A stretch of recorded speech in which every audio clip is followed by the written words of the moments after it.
Hello friends, welcome to Jeevanya's kitchen. Friends, இன்றைக்கி நம்ம ரொம்ப டேஸ்டியான முறையில் வெந்தயக்கீரை குழம்பு எப்படி செய்கிறதுன்னு பார்க்க போகிறோம். துளி கூட கசப்பே இருக்காது, சாப்பிட்றதுக்கு அவ்வளோ டேஸ்ட்டாக இருக்குங்க. குழந்தைங்கள்லாம் ரொம்பவே விரும்பி சாப்பிடுவாங்க. அது மட்டும் இல்லாமல் கீரை பிடிக்காதவங்க கூட கேட்டு வாங்கி சாப்பிடுவாங்க, அவ்வளோ டேஸ்ட்டாக இருக்கும். இது எப்படி செய்கிறதுங்கிறத பார்க்குறதுக்கு முன்னாடி நம்ம சேனல் ஜீவன்யாஸ் கிச்சனை மறக்காமல் சப்ஸ்கிரைப் பண்ணி பக்கத்தில் இருக்க பெல் சிம்பிளையும் கிளிக் பண்ணிக்கோங்க. இந்த குழம்பு செய்ய நான் இன்றைக்கி ஒரு கட்டளவுக்கு வெந்தயக்கீரை எடுத்து நல்லா கழுவி க்ளீன் பண்ணி வச்சுருக்கேன்.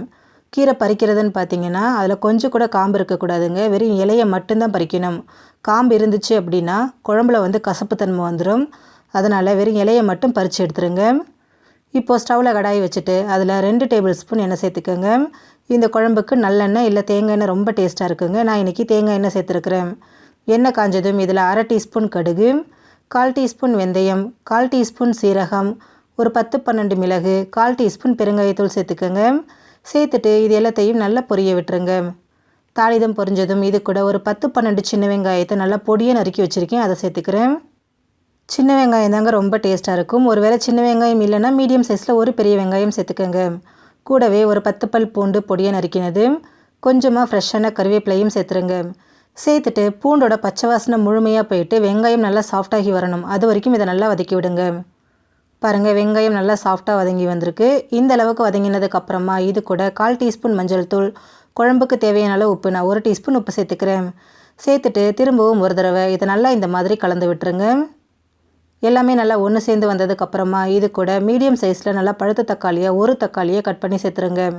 சேர்த்துட்டு தக்காளி நல்லா வெந்து நல்லா மசிஞ்சு வரணும். அந்தளவுக்கு இதை நல்லா வதக்கி விடுங்க.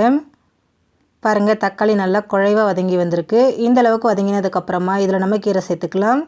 நான் எடுத்துருக்கக்கூடிய கீரையோட அளவுன்னு பார்த்தீங்கன்னா கப் அளவில் ஒரு 2 கப் அளவுக்கு இருக்குது. சேர்த்துட்டு இதை ஒரு 2 நிமிஷத்துக்கு நல்லா கலந்து கொடுங்க. ரொம்ப நேரம்லாம் வதக்கணுங்கிற அவசியம் கிடையாதுங்க. அந்த கீரை நல்லா சுருண்டு வர அளவுக்கு மட்டும் இதை கலந்து விட்டால் போதும். பாருங்கள், ஒரு 2 நிமிஷம் தான் ஆயிருக்கு. எல்லா கீரையுமே நல்லா சுருண்டு வதங்கி வந்திருக்கு பாருங்கள். இப்போ இது கூட ஒரு 2 டீஸ்பூன் அளவுக்கு தனி மிளகாய் தூள், 1 டீஸ்பூன் மல்லித்தூள் சேர்த்துக்கோங்க.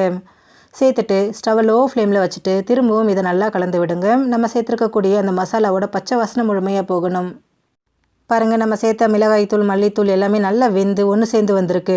இப்போ இதில் 1 கப் அளவுக்கு தண்ணி சேர்த்துருங்க. சேர்த்துட்டு இதை ஒரு தடவை நல்லா இந்த மாதிரி மிக்ஸ் பண்ணி விட்டுருங்க. மிக்ஸ் பண்ணி விட்டதுக்கப்புறமா இதை மூடி போட்டுட்டு ஒரு 5 நிமிஷம் இதை நல்லா கொதிக்க விடுங்க. நம்ம சேர்த்துருக்கக்கூடிய அந்த கீரை எல்லாமே நல்லா வெந்து வரட்டும். பாருங்கள், ஒரு 5 நிமிஷம் போல் ஆயிருக்கு. நல்லா கொதிச்சிருச்சு. கீரை எல்லாமே நல்லா வெந்திருக்கு. குழம்போட கன்சிஸ்டன்சியும் பாருங்கள், முன்னை விட இப்போ நல்லா திக்காகி வந்திருக்கு. இப்போ இதில் புளி தண்ணி சேர்த்துக்கலாம். நான் இன்றைக்கி ஒரு லெமன் சைஸ் புளியை 1 கப் தண்ணியில் கரைச்சி வச்சுருக்கேன், அதை சேர்த்துக்கிறேன். சேர்த்துட்டு திரும்பவும் ஒரு தடவை நல்லா கலந்து விட்டுருங்க. கலந்து விட்டுட்டு இதை அப்படியே ஓப்பன்லேயே வச்சு ஒரு 2 நிமிஷத்துக்கு கொதிக்க விடுங்க. அந்த புளியோட பச்சை வாசனை நமக்கு முழுமையாக போகணும். பாருங்கள், ஒரு 2 நிமிஷம் போல் நல்லா கொதிச்சு வந்திருக்கு.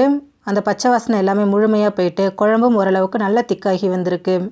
இப்போ இதில் 1 டீஸ்பூன் அளவுக்கு வெல்லம் இல்லைனா நாட்டு சக்கரை சேர்த்துக்கோங்க. சேர்த்துட்டு இதை ஒரு தடவை நல்லா மிக்ஸ் பண்ணி விட்டுருங்க. மிக்ஸ் பண்ணி விட்டுட்டு இதை மூடி போட்டு ஒரு 5 நிமிஷம் லோ ஃப்ளேமில் கொதிக்க விடுங்க. எண்ணெய் நல்லா பிரிஞ்சு வரட்டும். பாருங்கள், ஒரு 5 நிமிஷம் போல் ஆயிருக்கு.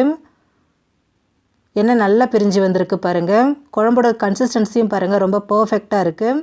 ரொம்ப டேஸ்டியான வெந்தயக்கீரை குழம்பு ரெடி ஆகிடுச்சு. துளி கூட கசப்பே இல்லாமல் ரொம்ப டேஸ்ட்டாக இருக்கும். குழந்தைங்க கூட விரும்பி சாப்பிடுவாங்க. ஃப்ரெண்ட்ஸ், நீங்களும் இந்த ரெசிபியை ட்ரை பண்ணி பாருங்கள். இந்த வீடியோ உங்களுக்கு பிடிச்சிருந்தா லைக் பண்ணுங்கள், ஷேர் பண்ணுங்கள், கமெண்ட் பண்ணுங்கள். ஜீவன்யாஸ் கிச்சனை சப்ஸ்கிரைப் பண்ணி பக்கத்தில் இருக்க பெல் சிம்பிளையும் கிளிக் பண்ணிக்கோங்க. அப்போ தான் நான் போடுற வீடியோஸோட நோட்டிஃபிகேஷன்ஸ் உடனுக்குடனே உங்களுக்கு வரும். தேங்க்யூ.